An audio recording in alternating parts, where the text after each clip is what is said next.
Nama kapal JKW Mahakam dan Dewi Iriana menjadi sorotan publik setelah diduga mengangkut biji nikel dari tambang di Pulau Ga, Raja Ampat, Papua Barat Daya. Kemiripan nama dengan Presiden ke-7 RI Joko Widodo, Jokowi, dan istrinya, Iriana, memicu spekulasi liar di media sosial, terutama di tengah kontroversi lingkungan akibat aktivitas pertambangan. Artikel ini menguraikan fakta kepemilikan kapal berdasarkan data resmi, respons perusahaan, serta sentimen publik yang mempertanyakan keterkaitan dengan elit politik, sembari mengkritisi narasi resmi yang berusaha meredam isu ini. Latar belakang kontroversi.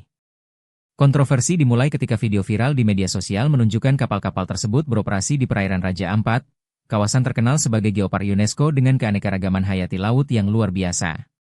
Aktivis lingkungan, termasuk Greenpeace Indonesia, mengklaim tambang nikel di Pulau Ga dan pulau kecil lainnya telah merusak lebih dari 500 hektar hutan dan menyebabkan sedimentasi yang mengancam terumbu karang. Pada 3 Juni 2025, demonstrasi damai di Konferensi Mineral Kritis Indonesia 2025 menyoroti dampak lingkungan, dengan spanduk bertuliskan, Save Raja Ampat from Nickel Mining. Dalam konteks ini, muncul dugaan bahwa kapal JKW Mahakam dan Dewi Iriana menjadi bagian dari rantai pasok nikel yang kontroversial. Kemiripan nama kapal dengan Jokowi dan Iriana memicu spekulasi politik, terutama karena operasi tambang di Raja Ampat terkait dengan izin yang dikeluarkan pada era pemerintahannya. Menteri SDM Bahlil Lahadalia pada 10 Juni 2025 membantah keterkaitan langsung dengan Jokowi, menyatakan izin pertambangan diterbitkan sebelum masa jabatannya.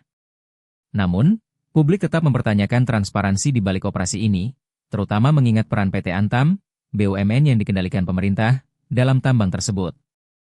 Profil pemilik kapal.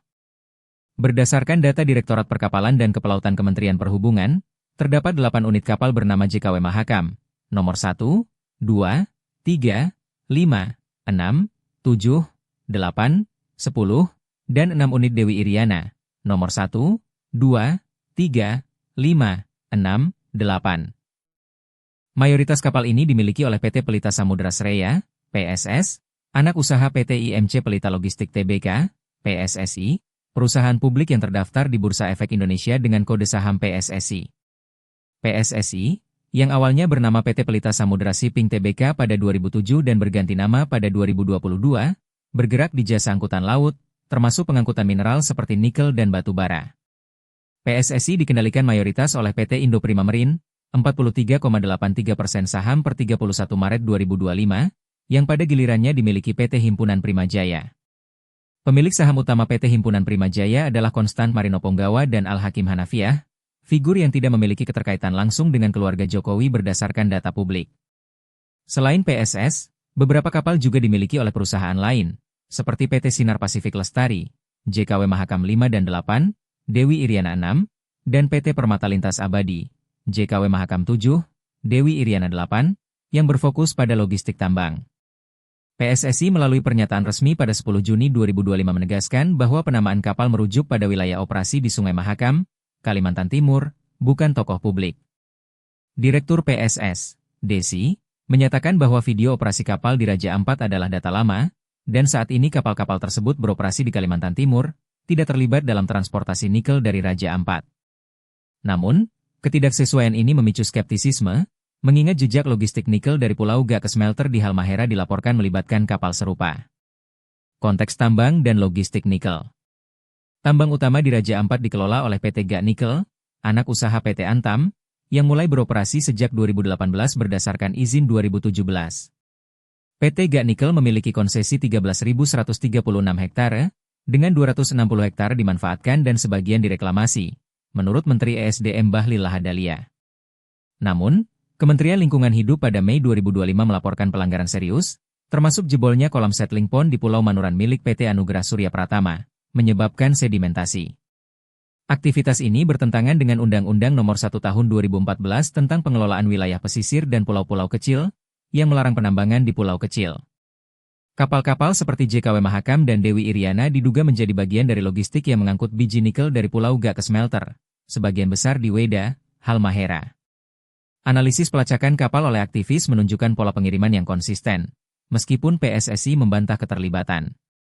Kritikus mempertanyakan apakah penamaan kapal sengaja dipilih untuk memberikan perlindungan tidak resmi, sebagaimana diungkapkan Direktur The National Maritime Institute Siswanto Rusdi, yang menyebut nama besar dapat mengurangi pengawasan otoritas. Respons pemerintah dan perusahaan. Bahlil Lahadalia pada 10 Juni 2025 mengklaim bahwa 4 dari 5 IUP di Raja Ampat, PT KWI Sejahtera Mining, PT Mulia Raimon Perkasa, PT Anugerah Surya Pratama, dan PT Nurham, telah dicabut, menyisakan PT GAN Nikel yang beroperasi di bawah pengawasan ketat. Ia menegaskan tidak ada kaitan langsung antara kapal-kapal tersebut dengan Jokowi, menyerahkan isu ini kepada pihak berwenang untuk diverifikasi. Namun, penghentian sementara operasi PT GAN Nikel pada 5 Juni 2025 menunjukkan tekanan publik telah memaksa tindakan, meski verifikasi independen masih tertunda. PSSI menegaskan komitmennya pada operasi legal dan menyangkal keterlibatan dalam tambang Raja Ampat, dengan Desi menjelaskan bahwa kapal-kapal tersebut tidak lagi aktif di wilayah tersebut. Namun, ketidakjelasan lokasi operasi terkini memicu spekulasi bahwa perusahaan mungkin menyembunyikan aktivitas untuk menghindari kritik, sebuah tuduhan yang belum terbukti tetapi sering muncul di diskusi publik. Sentimen publik dan spekulasi politik. Media sosial, terutama X, dipenuhi spekulasi tentang keterkaitan Jokowi dengan kapal-kapal ini, dengan tagar seperti Iriana di Tambang Raja Ampat menjadi trending. Warganet mempertanyakan apakah penamaan kapal merupakan sinyal politik atau strategi bisnis, dengan beberapa mengaitkannya dengan elit yang mendapat keuntungan dari hilirisasi nikel.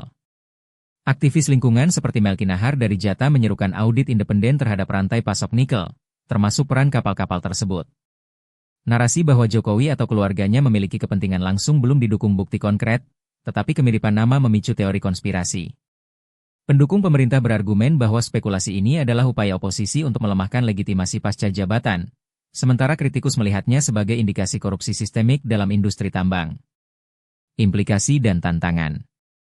Kontroversi ini mengancam reputasi Indonesia sebagai produsen nikel terbesar dunia, terutama di pasar internasional yang sensitif terhadap isu lingkungan, seperti perusahaan EV Swedia Polestar yang menolak bahan dari rantai pasok bermasalah.